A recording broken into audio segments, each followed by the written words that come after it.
আসসালামু আলাইকুম ওরহমতুল্লাহি ওয়াবারাকাতুহ।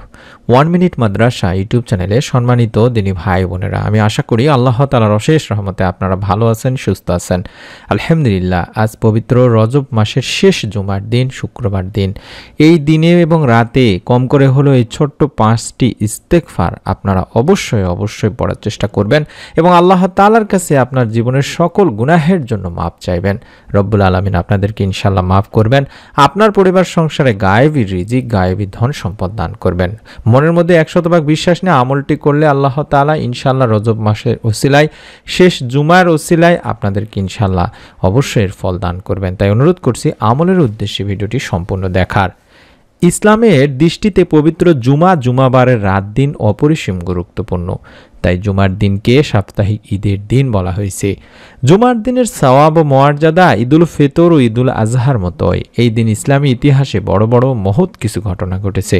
জুমার গুরুত্ব রব্বুল আলামিন আল্লাহ তাআলার কাছে এত বেশি যে কোরআনে জুমা নামে একটি স্বতন্ত্র সূরা নাজিল করেছেন। সুবহানাল্লাহ।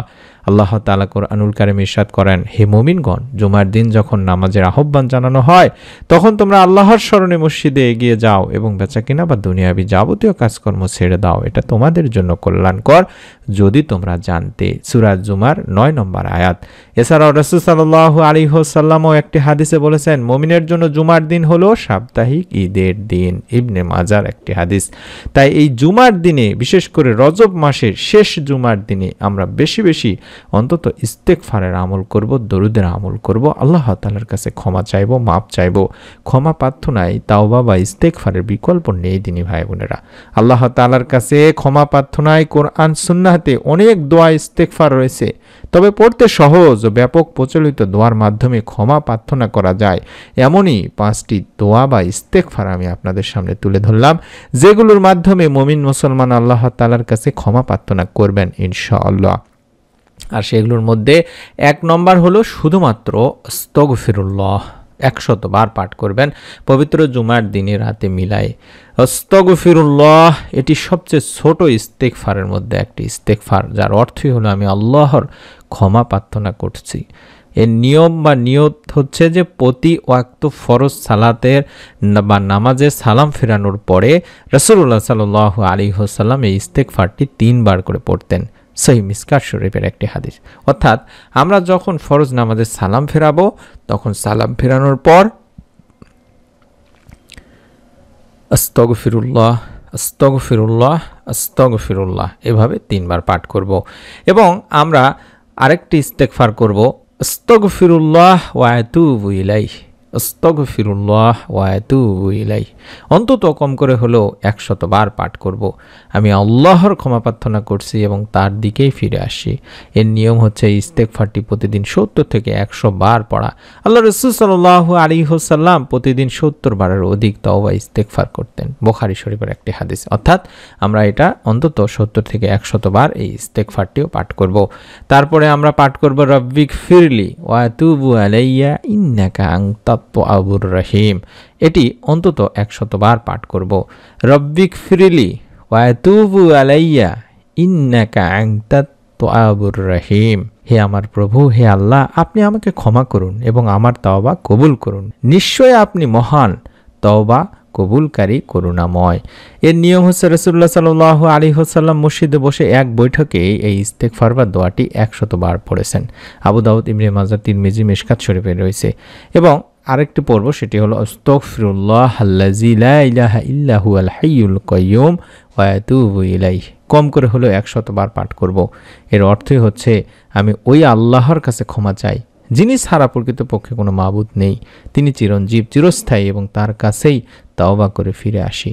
এর নিয়ম হচ্ছে দিনের যে কোনো ইবাদত বন্দেগী তথা ক্ষমা প্রার্থনার সময় এভাবে তাওবা ইস্তেগফার করা। হাদিসে এসেছে এভাবে তাওবা ইস্তেগফার করলে আল্লাহ তাআলা তাকে ক্ষমা করে দেবেন, যদিও সে যুদ্ধক্ষেত্র থেকে পলায়নকারী হয়। সুবহানাল্লাহ। আবু দাউদ, তিরমিজি, মিশকাত শরীফের। এবং সর্বশেষ 5 নম্বর যে ইস্তেগফারটি আমরা করব সেটি হলো সাইয়্যিদুল ইস্তেগফার। আল্লাহুম্মা আনতা রাব্বি লা ইলাহা ইল্লা আনতা খলাকতানি ওয়া আনা আবদুকা ওয়া আনা আলা আহদিকা ওয়া ওয়াদিকা মাসতাআতু আউযু বিকা মিন শাররি মা সানাতু আবু লাকা বিনি'মাতিকা আলাইয়া ওয়া আবু লাকা বিযামবি ফাগফিরলি ফাইন্নাহু লা ইয়াগফিরুয যুনুবা ইল্লা আনতা। কম করে হলেও এটা আমরা সকাল সন্ধ্যায় অন্তত পড়ার চেষ্টা করব পবিত্র জুমার দিনে রাতে, এবং প্রত্যেক দিন ফজর এবং মাগরিবের নামাজের পরে পড়ব। এই ইস্তেগফারের অর্থই হচ্ছে, হে আল্লাহ, তুমি আমার প্রতিপালক, তুমি ছাড়া কোনো ইলাহ নেই, তুমি আমাকে সৃষ্টি করেছো, আমি তোমারই বান্দা, আমি যথাসাধ্য তোমার সঙ্গে প্রতিজ্ঞা অঙ্গীকারের উপরে আছি। আমি আমার সব কৃতকর্মের কুফল থেকে তোমার কাছে আশ্রয় চাই। তুমি আমার প্রতি তোমার যে নিয়ামত দিয়েছো তা স্বীকার করছি, আর আমার কৃত গুনাহের কথাও স্বীকার করছি। তুমি আমাকে ক্ষমা করে দাও, কারণ তুমি ছাড়া কেউ গুনাহ ক্ষমা করতে পারবে না। এর নিয়ম হচ্ছে সকাল সন্ধ্যায়, অর্থাৎ ফজর ও মাগরিবের নামাজের পরে অবশ্যই ইস্তেগফারটি করা। ফজর ও মাগরিবের নামাজের পরে ইস্তেগফার করতে ভুলবেন না দিনী ভাই বোনেরা, কেননা হাদিসে এসেছে যে ব্যক্তি এই ইস্তেগফার সকালে পড়ে আর সন্ধ্যায় মারা যায়, বা সন্ধ্যার আগে মারা যায়, কিংবা সন্ধ্যায় পড়ে এবং সকাল হওয়ার আগে মারা যায়, তবে সে জান্নাতে যাবে। বুখারী শরীফের সহিহ হাদিস। সুবহানাল্লাহ, সুবহানাল্লাহ। এ কারণেই কোরআন ও সুন্নাহতে বেশি বেশি তাওবা ইস্তেগফার করার ব্যাপারে তাগিদ দেওয়া হয়েছে, কেননা গুনাহমুক্ত জীবনের অন্যতম উপায় হচ্ছে এই তাওবা ও ইস্তেগফার করা। আল্লাহ তাআলা নিজেই ঘোষণা করেন, যে গুনাহ করে কিংবা নিজের অনিষ্ট করে অতঃপর আল্লাহ তাআলার কাছে ক্ষমা প্রার্থনা করে, সে আল্লাহকে ক্ষমাশীল করুণাময় পায়। সূরা নিসার 110 নম্বর আয়াত। নিশ্চয়ই মুনাফিকরা জাহান্নামের নিম্ন স্তরে অবস্থান করবে এবং তুমি কখনোই তাদের জন্য সাহায্যকারী পাবে না, কিন্তু যারা তওবা করে ও সংশোধন হয় তারা ব্যতীত। সূরা নিসার 145 থেকে 46 নম্বর আয়াতে বলা হয়েছে। এছাড়াও বলা হয়েছে, হে মুমিনগণ, তোমরা সবাই আল্লাহর দিকে প্রত্যাবর্তন করো যাতে তোমরা সফল কাম হতে পারো। সূরা নূর আয়াত 31-এ বলা হয়েছে। তাই আমি আমার মা ও বোনদেরকে অনুরোধ করব, বিশেষ করে মা ও বোনেরা প্রতিদিন বেশি বেশি করে ইস্তেগফারের আমল করবেন। আমরা প্রত্যেকটি ভিডিওতেই বলে থাকি, অন্তত ইস্তেগফার এবং দরুদের আমলটিকে আঁকড়ে ধরবেন। কাজ করছেন, বাড়ির কাজ করছেন, আস্তাগফিরুল্লাহ আস্তাগফিরুল্লাহ বেশি বেশি পড়তেছেন, আল্লাহ তাআলা আপনার পরিবার সংসারে অবশ্যই অবশ্যই কোনো ধরনের অভাব অনটন, কোনো ধরনের পেরেশানি, দুশ্চিন্তা রাখবে না। আপনার গুনাহ মাফ করে দেবেন, মুস্তাজাবুদ দাওয়া বানিয়ে দেবেন ইনশাআল্লাহ।